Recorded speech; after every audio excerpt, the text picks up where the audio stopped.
Hi, you are watching Reddit Stories. I never expected that a woman I met by accident would ruin and save my life. At the same time, I used to think my life was painfully predictable.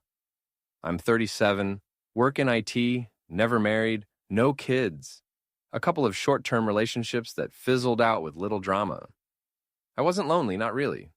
I had my routine gym 3 times a week, fantasy football with the guys, a dog named Murphy who was way too smart for me. Then she came in, and I swear, I haven't had a single normal day since. It started stupidly.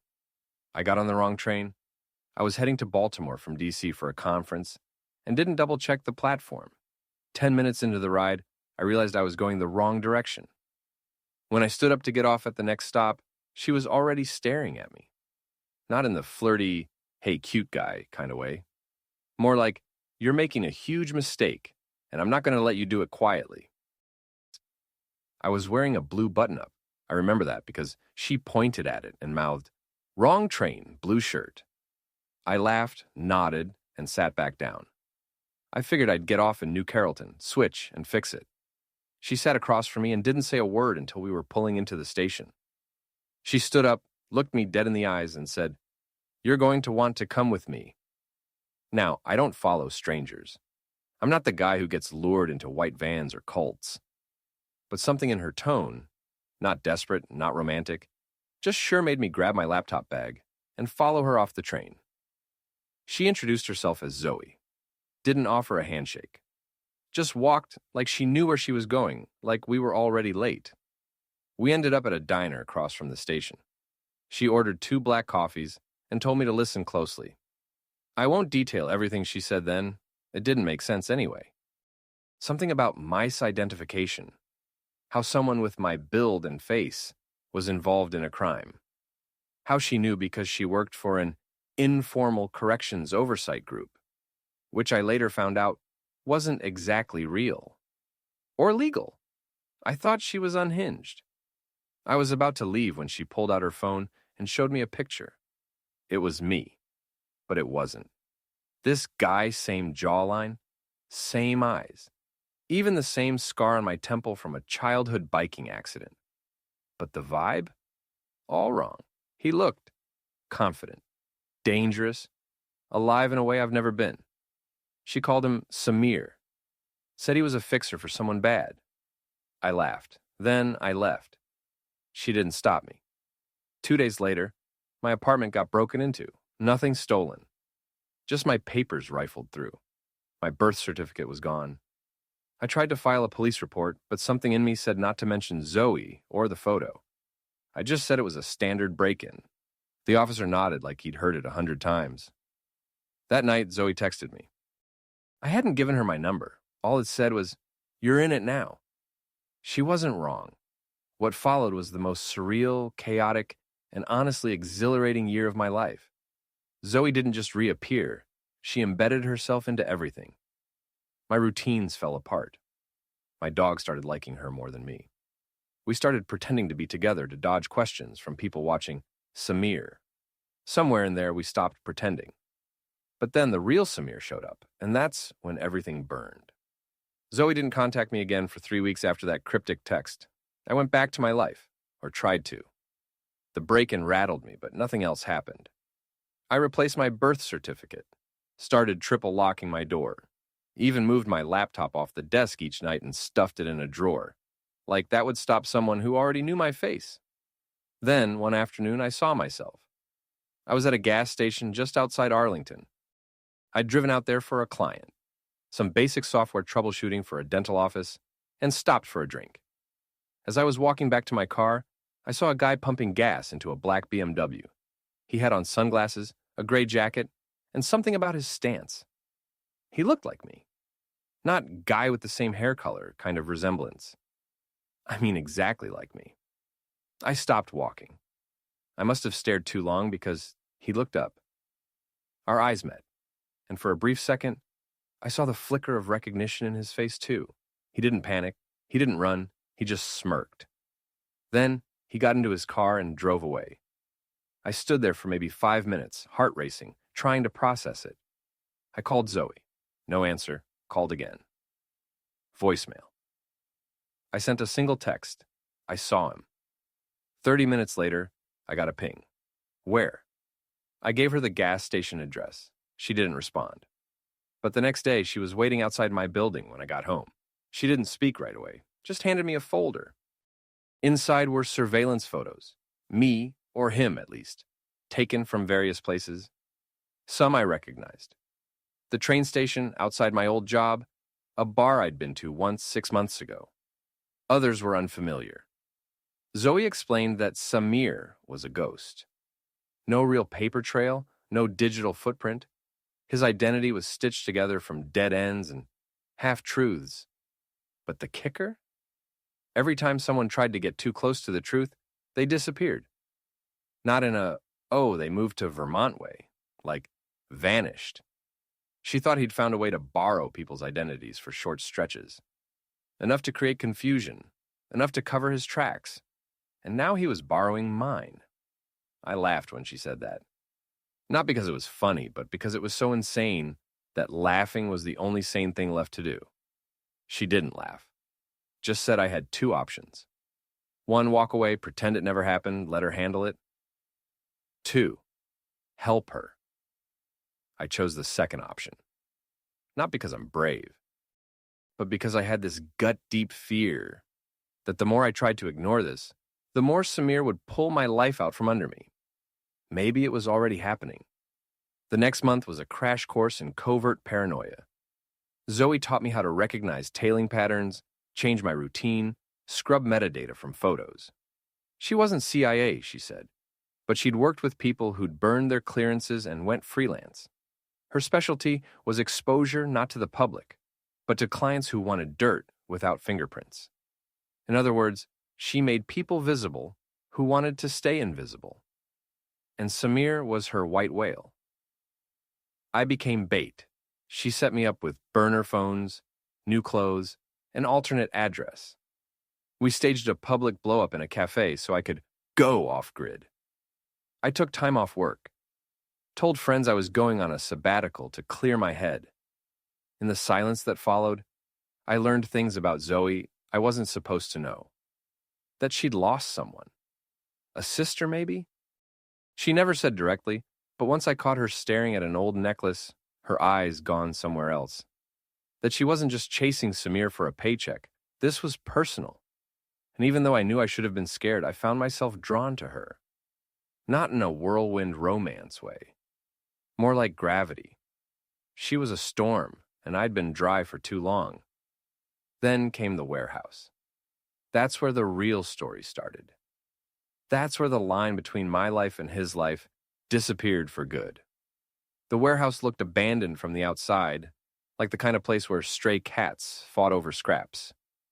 It sat just past the Beltway, nestled between a self-storage complex and a busted strip mall. Zoe said it used to belong to a logistics company, but had been off the books for years.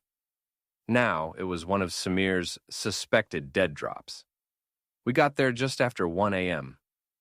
Zoe was dressed in black cargo pants and a windbreaker, her hair pulled tight under a hood. She handed me gloves. Said not to touch anything without her permission. That made me laugh. She didn't. The lock on the back door had been picked already. She frowned at that. Said either someone beat us to it or someone wanted us to think that. Inside, the air was heavy with dust and oil, the kind of smell that clings to your clothes. The place wasn't empty, just hollow. Empty desks, rusting shelves, a single old computer tower in the corner plugged into a generator, a folded chair beside it. Zoe checked the surroundings, then nodded for me to approach. The computer booted up, no password, but the desktop wasn't normal. It was a plain gray background with one file, Return. She clicked it. It wasn't a document, it was a video, grainy like an old camcorder feed. The angle was tilted, the lighting awful. But I recognized the person tied to the chair. It was me, or him. His face was bruised, but his mouth was still twisted in that same smug curve I'd seen at the gas station. He looked up at the camera, then said, "If you're watching this, you've already chosen wrong." Zoe paused it. She whispered something under her breath, something that sounded like, "Not again." Then the power cut out. Not just the generator, The whole place went dark. We froze. Somewhere deep in the warehouse, a metal object clattered to the floor. Zoe grabbed my arm and pulled me backward. We ducked behind a stack of crates. I could feel my heart in my throat. Her breathing was shallow, focused, like a sniper. We waited. Then, footsteps. Slow, deliberate.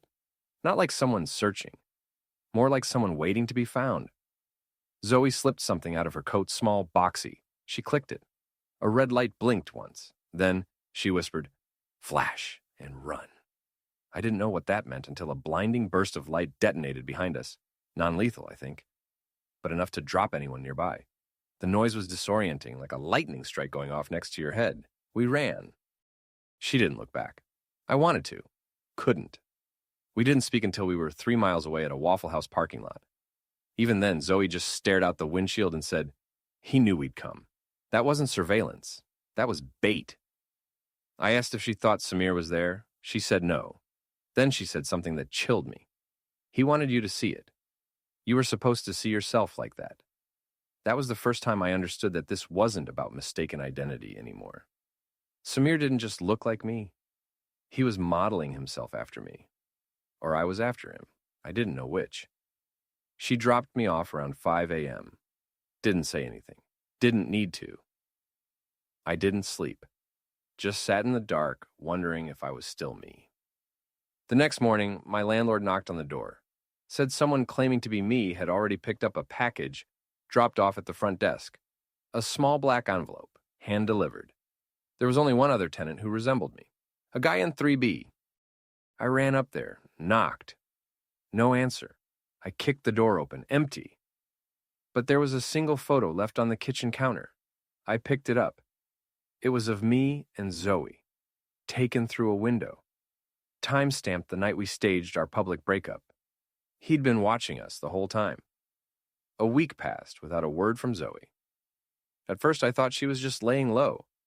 She'd done that before Ghosted for a few days, only to reappear with some crucial intel or a half-eaten sandwich like nothing happened.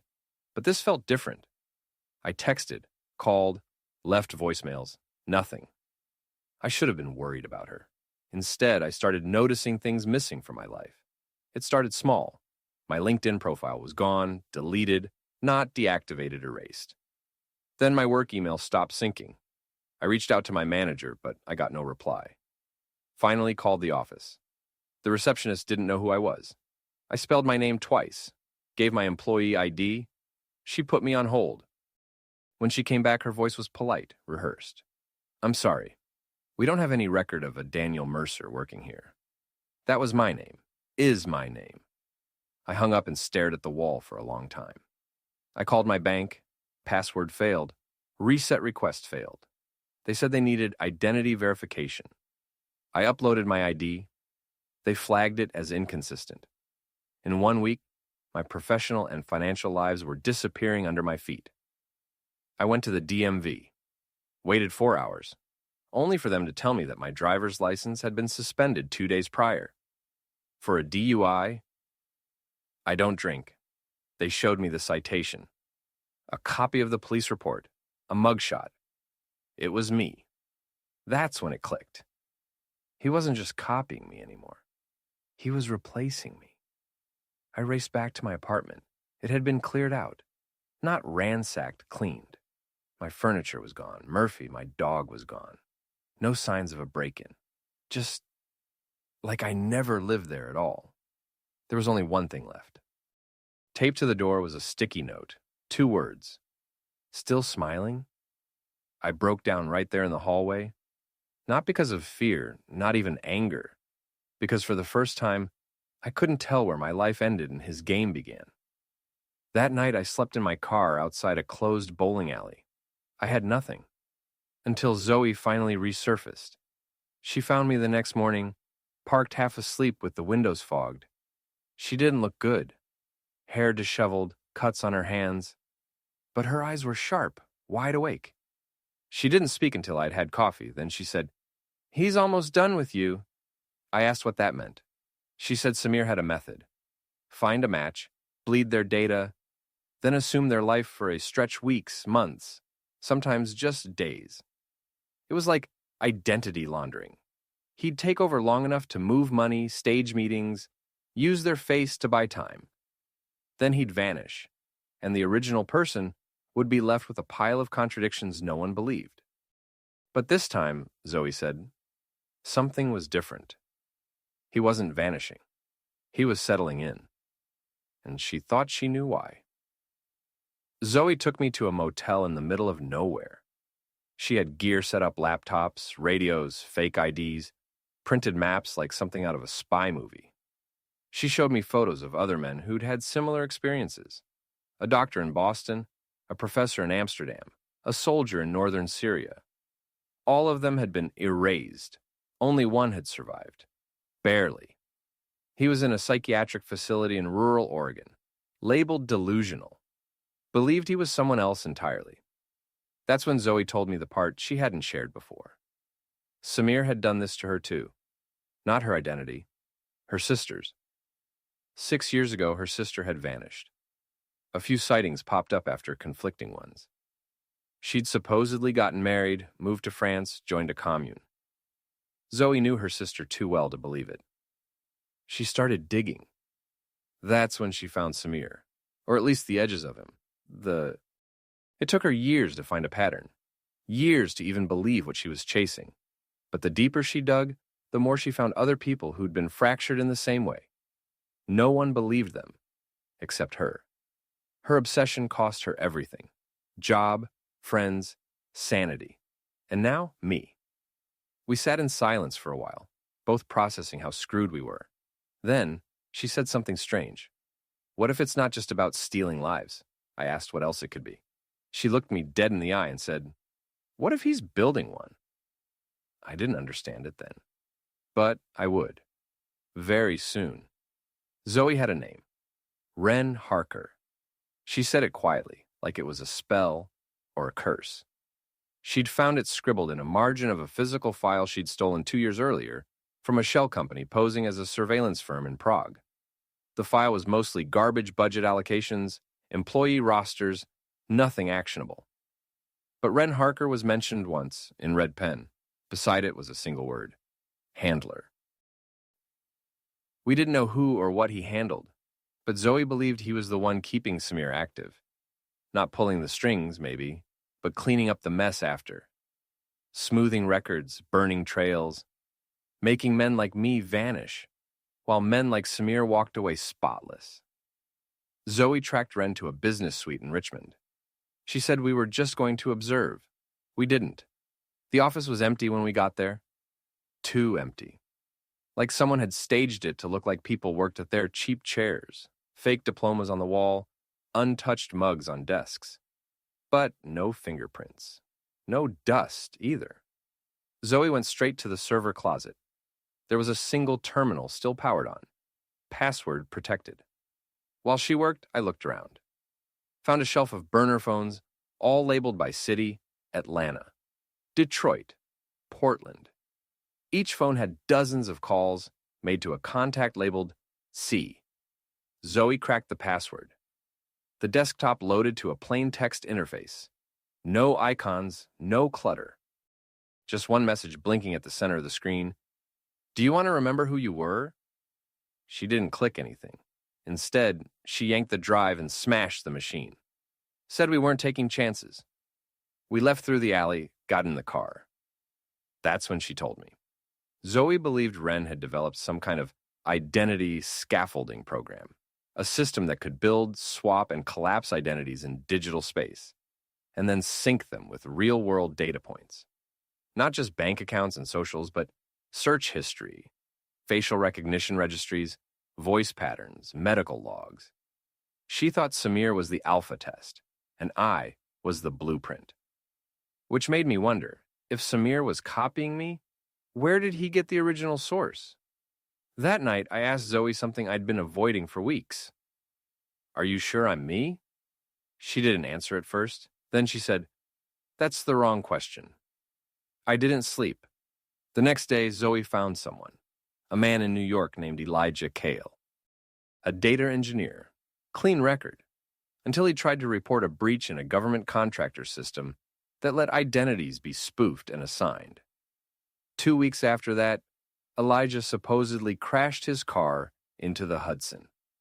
3 days ago, someone using Elijah's face opened a brokerage account in San Francisco under a new name. We drove to New York the next day, found his sister. She didn't believe us until Zoe showed her the file with the brokerage data. Then she just asked us to leave. But that night she called back, said she had a box of Elijah's things, said we could look, but only for 5 minutes. Inside were photos, old letters, a few journals. One photo stood out, a birthday party. 10 people gathered around a cake. I was one of them. I stared at the image for what felt like an hour. It was unmistakably me, same haircut I had 5 years ago, same scar above the brow. But I didn't remember it. At all. Zoe turned pale. Said she'd seen the same guy me in a different surveillance photo once before, years ago, but couldn't place it then. She said something else, too.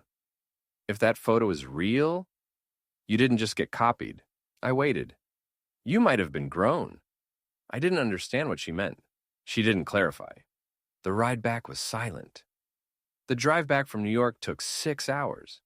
Zoe didn't speak until we crossed into Delaware. She just stared straight ahead, fingers tapping the wheel, lost in some dark equation only she could see.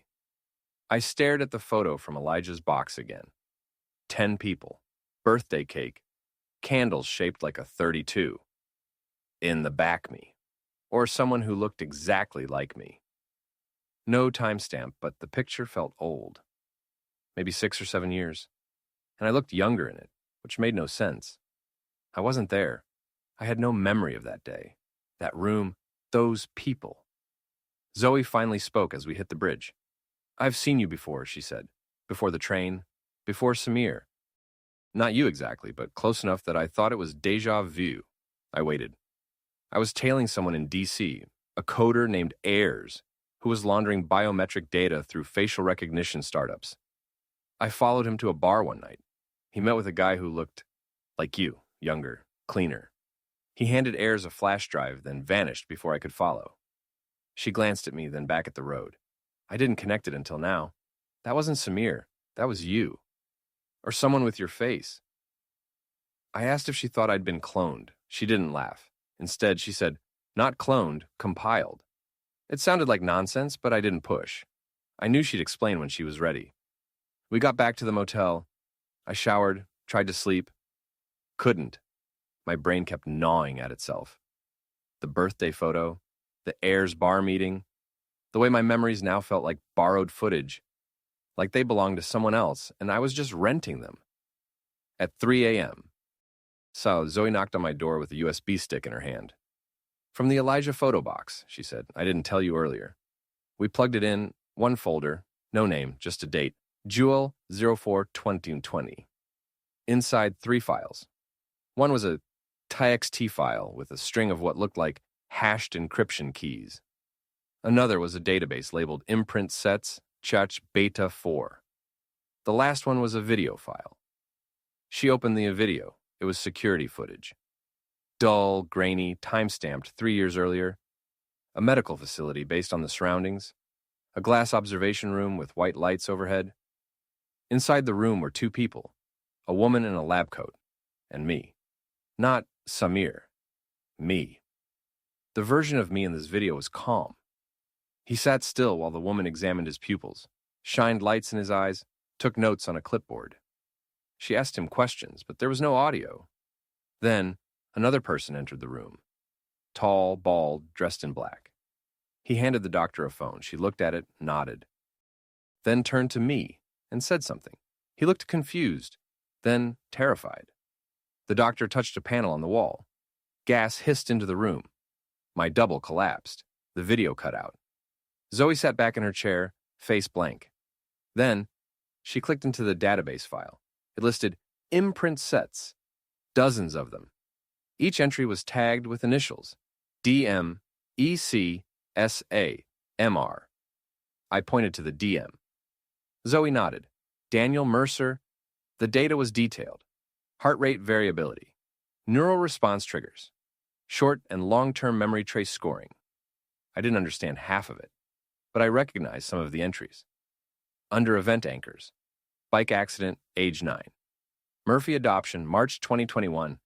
Layoff from Lariat Systems, 20. First kiss, Alex Wu. High school panic attack, New Carrollton Station, April 2023. Those weren't guesses. They were mine. Somehow, someone had mapped my entire emotional life, memories, feelings, associations, and used them to build a profile and imprint of me. Zoe whispered, "He didn't steal your identity. He's living in your ghost." I asked her what that meant. She said, "The system. They're not just copying data. They're using full behavioral models, thought patterns. They're replicating cognition, memories, emotional wiring, not just appearance." She stood, started pacing. "They're creating echoes of real people, downloading their psychology into fresh bodies or blank identities. And the scary part? Some of those echoes don't know they aren't real." I asked the only question that mattered. "How do we know I'm not one of them?" Zoe stopped pacing. She didn't answer. Instead, she pulled out a box she hadn't shown me before.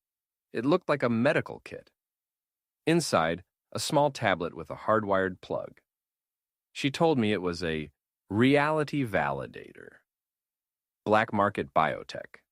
It scans for neural consistency over time natural patterns versus scripted replications. She used it once before, years ago, on a man she thought was her sister's husband. The scanner said he was real. The next day, he walked into traffic. I held out my wrist. She plugged the device in, placed 2 fingers on my temple. It hummed, a slow, rising tone. Then a red bar blinked once, paused, turned green. I was real, at least for now. We sat in silence again. Then Zoe said something that changed everything. "There's a base." I asked what she meant. "I found coordinates in that USB, a location, northern Vermont, government zone, technically off limits, but the land is still owned by a company called Greslin Research." I asked who they were. "They used to develop advanced AI for DARPA," she said. "They went dark in 2017. I think that's where the imprint tech came from, or where it evolved. We left the next morning. It was a long drive. Somewhere near Montpelier, Zoe turned to me and said, 'You need to be ready. If he's there, if you're there, I won't know who to shoot.'" I didn't reply, because neither did I. The facility was buried in the woods. No fences, no armed guards. Just a driveway that turned to gravel, then dirt, then a gate that had rusted open long ago. You wouldn't know anything was there unless you were looking for it, and even then, you'd probably miss it. But Zoe didn't miss it. She found a service hatch behind a collapsed shed. Said it matched a blueprint she'd stolen years ago, back when Greslin still published defense contracts. The blueprint showed 5 underground floors, no elevators, only access tunnels and emergency ladders. We entered through the maintenance shaft. The air inside was stale and metallic, like blood and old wiring. It wasn't just abandoned, it was quiet, in a way that made your bones feel like glass. The first floor was nothing storage rooms, flooded corridors, a few broken down labs. We moved in silence, guns drawn, eyes scanning every corner. Then, on the second floor, we found the screens. An entire hallway lined with monitors, all black except one. That screen showed a slow-loading video loop. Me, again, sitting on a bed in a white room. Except this time, he wasn't restrained. He was reading a book, occasionally sipping coffee. Zoe didn't say anything. She just pressed playback. The loop rewound 30 seconds, then started again. Same man, same motions. But halfway through, he stopped reading and looked directly into the camera, like he knew we were watching. Then he smiled. Zoe killed the power to the hallway. I asked what floor this feed was coming from. She said, lower, sublevel 3 or 4. We moved quickly. Down a stairwell lined with rusted railings and emergency lights barely holding a charge. On sublevel 3, we found the operating suites, rows of them. 10-foot glass rooms with medical chairs, biometric rigs, wires threaded into metal halos suspended above where heads would go. Each suite was labeled by phase: imprint prep, echo, stabilization, merge evaluation. Zoe stood frozen in the hall, her eyes locked on the last door. Reclamation. She said she'd seen that word before, in one of the corrupted files linked to her sister's disappearance. I asked what it meant. She said, "I think it's what they do when the echo becomes unstable. When the copy starts to remember they're a copy." I asked her again, quietly, if she still believed I was real. She nodded, then whispered, "But if you weren't, I'd still choose you." Before I could answer, the lights flickered. A door at the far end of the corridor hissed open, and Samir stepped through. He didn't speak, just stared at us, hands at his sides, completely calm. He looked exactly like me. Same haircut, same eyes, even the same way I tilted my head when confused. The resemblance was perfect, but his face was colder, more efficient. Then he stepped aside, and someone else walked through the door behind him. It was me, again, except older. Hair streaked gray, eyes tired, a slight limp in his left leg. This version didn't look like a ghost or a clone. He looked like a man who'd lived a whole life. He looked at me, then at Zoe, then said, "I told them you'd come." Zoe raised her weapon. He didn't flinch. He said, "You were the only one who figured it out, Zoe, but you were always looking in the wrong direction." Then he pointed at me. "You think you're the first copy?" My mouth went dry. The older version, who we'll call original, sat down on a nearby bench. He explained everything like a man reciting a prayer. The program, he said, wasn't about replacing people. It was about resurrecting them. He'd died 8 years ago. Car accident. Or so the record said. But before that, he'd been part of Greslin's advanced cognition research team. He volunteered for a classified program that mapped his entire neurological architecture. Thoughts, fears, biases, memories, dreams, using invasive experimental scanning. It was supposed to be theoretical. No one expected it to work. But after his death, the scans were archived. Years later, someone rebooted the project and started building models. First came Samir, a raw, unstable version of the personality model. All instinct, no inhibition. A shadow personality stripped of moral framing. He was meant to run test scenarios for ethically ambiguous simulations. But he didn't stay in the simulations. He escaped. Then came me, the second attempt, calibrated, balanced, given a full memory architecture, and placed into the world to test viability. Except, I wasn't supposed to last. They gave me false anchors, a fabricated past, an emotional scaffold, and a timeline that would expire cleanly once the test was over. Only I didn't expire. Zoe had disrupted the pattern, interfered. I looked at her. She was staring at the floor, jaw clenched. Original kept speaking. He said the third version of me himself was created after the failure of the Samir and Daniel forks. A new version built with full self-awareness. A man who knew he was an echo and chose to stay inside the system to help run it. I wasn't the original. Neither was he. We were all copies, but I was the only one who believed I was real. Zoe finally raised her weapon again. "You're lying," she said. "You're just trying to collapse him. You're trying to fragment his anchor." Original shook his head. "I'm trying to give him a choice." He looked at me. "You can come with me, join the program, help stabilize the others, or," he nodded toward Zoe, "you can run with her, let the instability finish its course. It'll happen eventually. Memories start to crack, emotional scaffolds decay, reality bends." Zoe said, "He's not unstable." Samir stepped forward. "He will be." The room felt like it was folding in on itself. I looked at Zoe, then at the two versions of myself standing before me, one hollow, one resigned. I didn't choose either. I raised the sidearm Zoe gave me and shot the server rig mounted on the wall behind them. The lights died. Zoe grabbed my hand and we ran. Samir didn't follow, neither did Original. We surfaced just before dawn, breathless and cold. The sky was pale and empty. The world felt different. Not darker, just less certain. Zoe didn't say anything for a long time. Then finally, "We can't go back." I nodded. "I know." She looked at me, and for the first time, I didn't see fear. I saw belief. Even if I wasn't who I thought I was still someone. We went dark after Vermont. Zoe torched the car. We walked 20 miles through state forest and hitchhiked the rest of the way to a friend of hers in upstate New York, a woman named May, who owed Zoe something deep and unspoken. May didn't ask questions. Just offered us an off-grid cabin near the edge of a frozen lake. No cell towers, no GPS, no digital footprint. It was a place that didn't exist to anyone who wasn't already lost. For the first few days, we barely spoke. Zoe disappeared into the woods during the mornings, usually with a rifle. Came back with game or firewood or nothing. At night, we sat by the fire, listening to the wind howl across the lake. There was something ancient about it, like time had peeled away, leaving only the core of things. I didn't know who I was anymore, and somehow that made me more aware of myself than ever. The memories I had, real or not, they still made me feel something.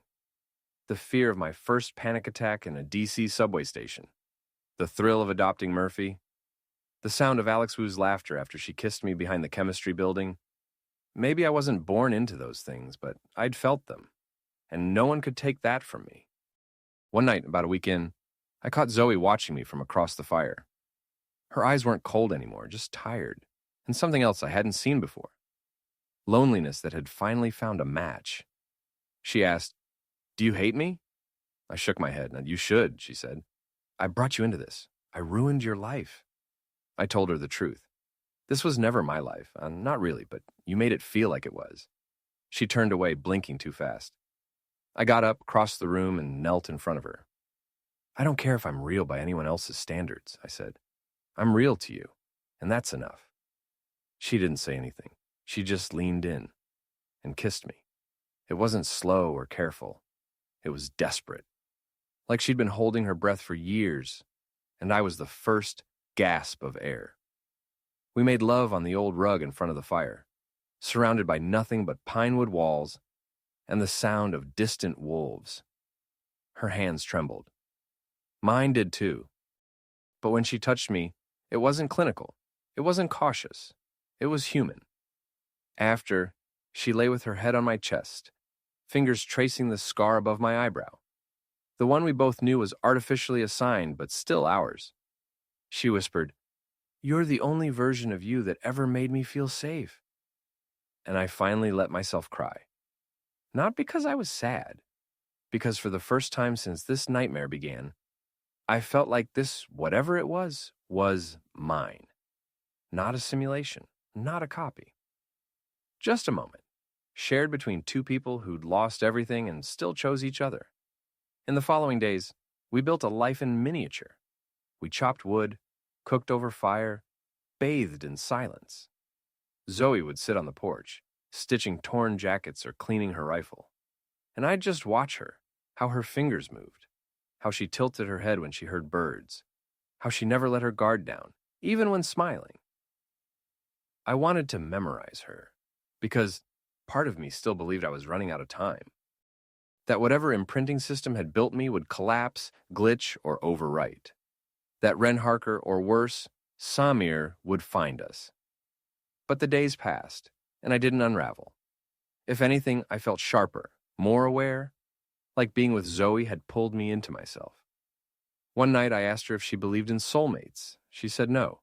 She said people were just patterns. Some aligned, some didn't.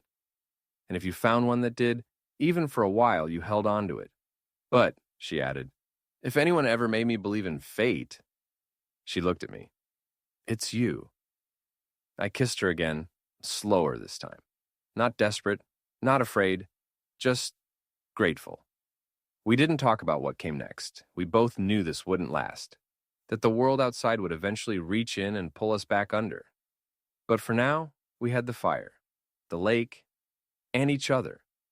I didn't care if I was the first copy, the second, or the 10th, because I was the version that loved her, and she was the only version of herself I ever wanted to know. It started with the birds, Zoe noticed it first, how they stopped singing all at once. We were on the porch drinking coffee from mismatched mugs, sharing the kind of lazy morning that had started to feel dangerously natural. But then she stiffened, eyes scanning the tree line, breath catching in her throat. "No birds," she said. I listened. She was right. Then the silence split. A single thump, low and distant, like someone had closed a vault door 100 feet underground. Zoe was already moving. She tossed me a bag we kept packed, sprinted to the shed, grabbed a case I hadn't seen before. Not her usual weapons, lighter, sleeker. "Protocol breach," she muttered. I didn't ask questions. We left within 5 minutes. By the time we reached the ridge overlooking the lake, we saw the drone. Small, silent, sleek like a silver beetle. It hovered over the cabin like it was tasting the air. Zoe aimed a small signal disruptor at it, fired a pulse. The drone jerked midair, then dropped. She turned to me. "They know you're stable." I asked what that meant. She didn't sugarcoat it. "They weren't expecting you to hold." She told me about something she hadn't mentioned before, a theory she never dared voice, that the imprint program had a fail-safe embedded into every synthetic cognitive profile. Emotional decay. Essentially, the more a subject experienced intense emotion, love, guilt, longing, the more unstable their core processing would become. It was like burning too brightly. Except I hadn't decayed. If anything, I'd only gotten stronger, and that made me dangerous. "They'll want to recover you," she said. I asked, "Or erase me." She didn't answer. We headed south, on foot, then by truck, then by train. Zoe had contacts in the Hudson Valley, a safe house buried in the basement of an old textile factory, turned hacker enclave.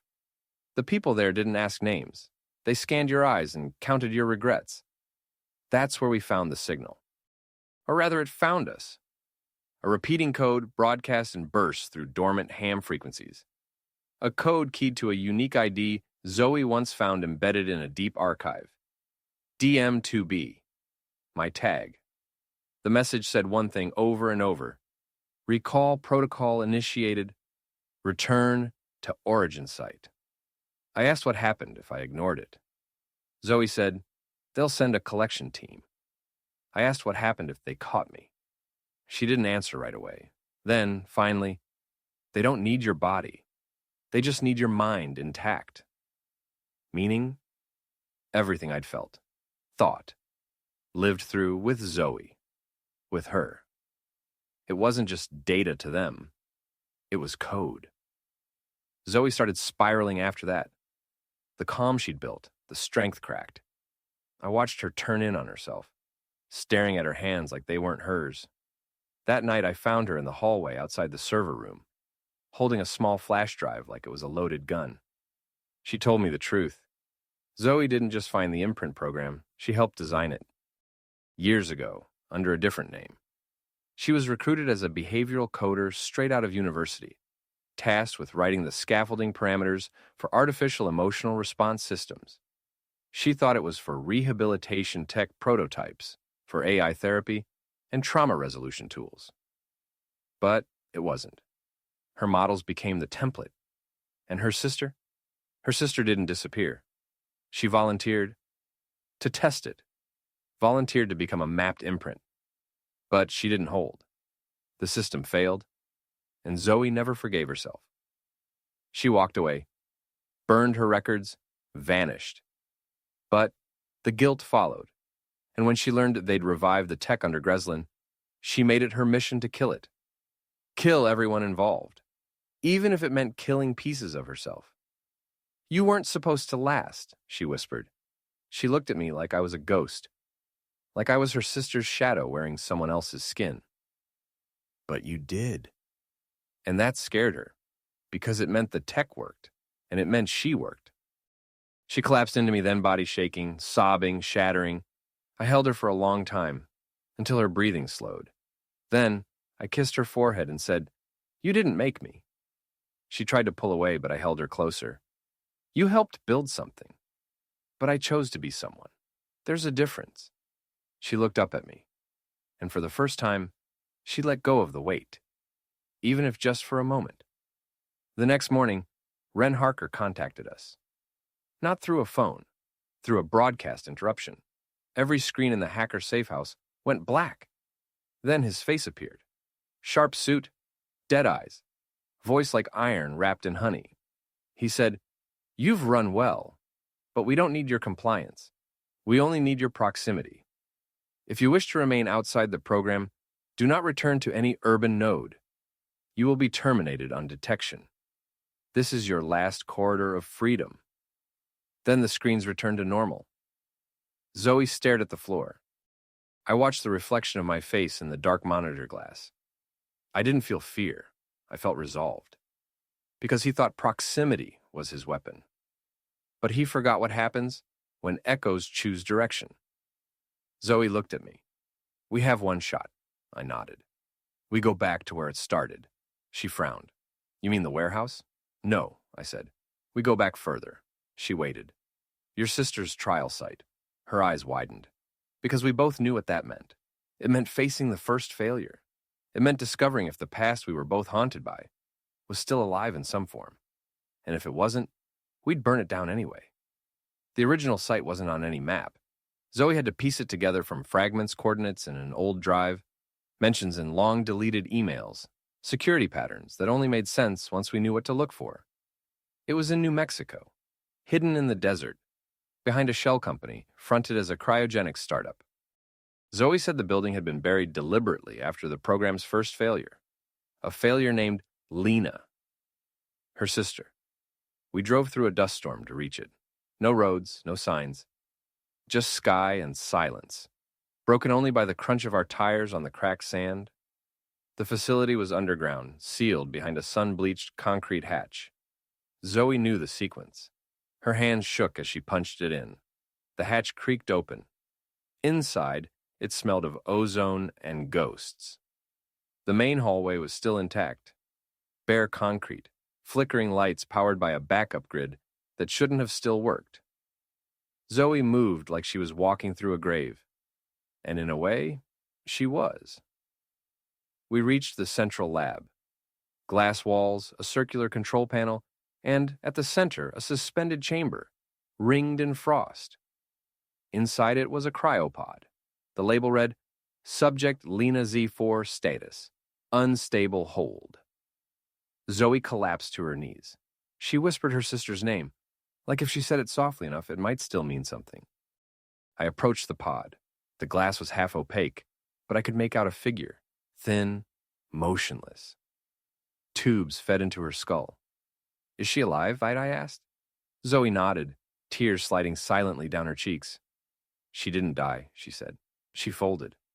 Her mind split under the imprint strain, but she never collapsed biologically. They froze her to preserve what they could. She stood, wiped her face. They left her here because she was a liability. But they also knew she was proof of concept. Even broken, she was proof. I touched the glass. Inside, Lena stirred, a flicker of motion behind clouded frost. Then, her hand trembling lifted and mirrored mine. Zoe gasped. "She's awake." A panel on the side of the pod blinked. Stimulus response confirmed. The system was rebooting. We stepped back as fans kicked in, lights flared, and a dull thump sounded from deep within the chamber. Zoe grabbed my hand. "She's not just waking up." I looked at the screen. Network sync. Initiated. Someone knew. Someone was watching. Ren. We heard the hum of servers spin up. Then, a voice over the intercom. Calm. Familiar. "Ren Harker. I knew you'd come here, Zoe. Always so predictable and always so loyal." Zoe stepped forward, teeth bared. "You used her." "She volunteered," Ren replied. "They all do in the beginning." Then his voice turned colder. "But now you've created a problem." There was a long pause, then, "He's not failing." "He meant me." "You were never supposed to fall in love with him," Ren said. "You were meant to document his collapse, not interfere with it." I felt my stomach twist. Zoe's hand tightened around mine. Ren kept speaking. "You want the truth?" The imprint system was never about memory. It was about response. Can we teach artificial minds to love, to long, to grieve? I whispered. I grieve. The intercom hissed. You simulate grief. Zoe stepped forward, shouted into the ceiling. He's real! More than anything you've ever built. He chose me. The lights above us flickered. Then a new voice echoed through the room. Soft. Weak. Zoe? It was Lena. Her eyes opened inside the pod. Wide, confused, but aware. Zoe broke. She fell against the glass, sobbing. Lena, I'm here. I'm so sorry. Lena's mouth moved slowly, her voice barely audible. You didn't make me leave, she said. I chose it. Zoe froze. I needed to understand what it felt like to leave myself behind, Lena said. But it hurt too much. I didn't know it would erase you too. Tears streamed down Zoe's face. Lena looked at me, then said something I wasn't ready to hear. He's not like the others. Zoe looked up, confused. He's not an echo, Lena said. He's a bridge. Zoe whispered, What do you mean? But Lena's eyes rolled back. The pod hissed. Systems failing.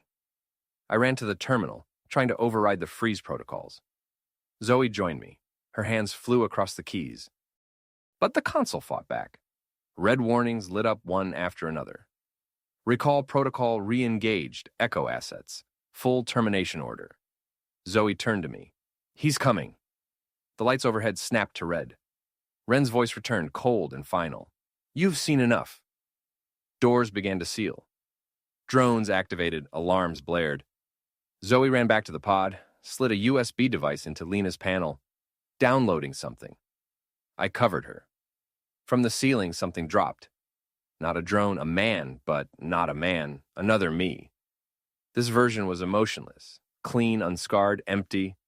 The final echo. He rushed me. I fought back, hard. The pain was real, the blood was real. I screamed and struck and refused to yield. Because even if I was built, I had become. And I had something none of them ever did. Zoe. She shot the final echo in the back of the head. Once, then again. He collapsed, face frozen in confusion. Zoe dragged me toward the emergency ladder. Blood in her hair, a fire in her eyes. We climbed. Behind us, the facility began to implode. Ren didn't speak again. Maybe he didn't need to. We reached the surface, ran until we couldn't, then collapsed beneath the stars. Breathing hard, holding each other. Broken but free. We didn't speak for a long time after we surfaced. Just lay side by side in the desert dust, the stars endless above us. My blood was drying on my shirt. Zoe's hand never left mine. We had survived. But what now? Zoe finally broke the silence. I copied her imprint, she said, voice hoarse. I don't know how much survived, but it's something. She held up the USB stick, a piece of her sister, a piece of everything this nightmare had started for. We camped that night in the shell of an old gas station. There were no lights, no warmth. But I couldn't stop staring at her, lit by moonlight and fire. She had never looked more human, more real. I asked her what she wanted to do with Lena's imprint. Nothing, she said at first. She didn't ask to be brought back. Hi. But later she admitted something else. She told me you weren't like the others, that you were a bridge. I nodded.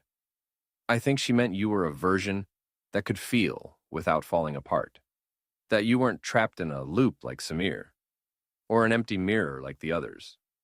You were the one who chose to stay. I looked at her. What if I hadn't? She didn't answer. She didn't have to. We both knew she would have walked into the fire alone, but I hadn't let her, and I never would. We found May again 3 days later. She smuggled us into Canada under a freight manifest. From there, we disappeared into the vast, quiet spaces of the world. The ones with no records, no satellites, no strings. We became ghosts, but together. We built a life in the kind of place no algorithm could find. A mountainside village where the sky turned orange at sunset, and nobody asked where you came from. Zoe planted a garden. I built a porch swing.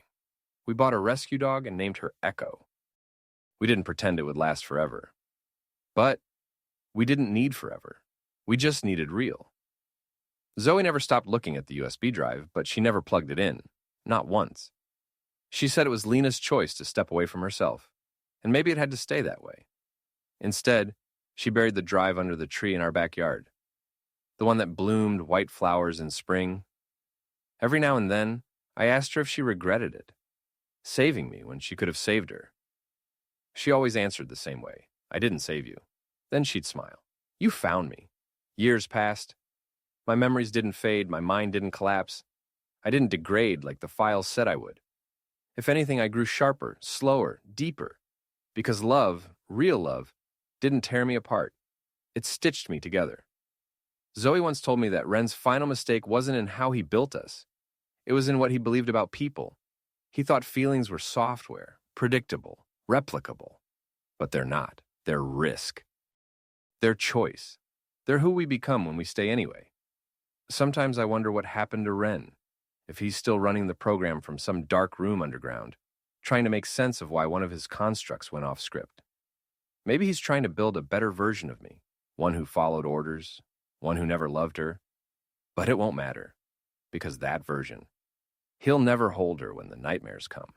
He'll never know what her hair smells like after rain. He'll never sit on the porch in silence, listening to her laugh at something only she understands. He'll never get to stay. That's who I became, the version that stayed. Not because I was programmed to, but because I chose to. And if that's not real, then nothing is.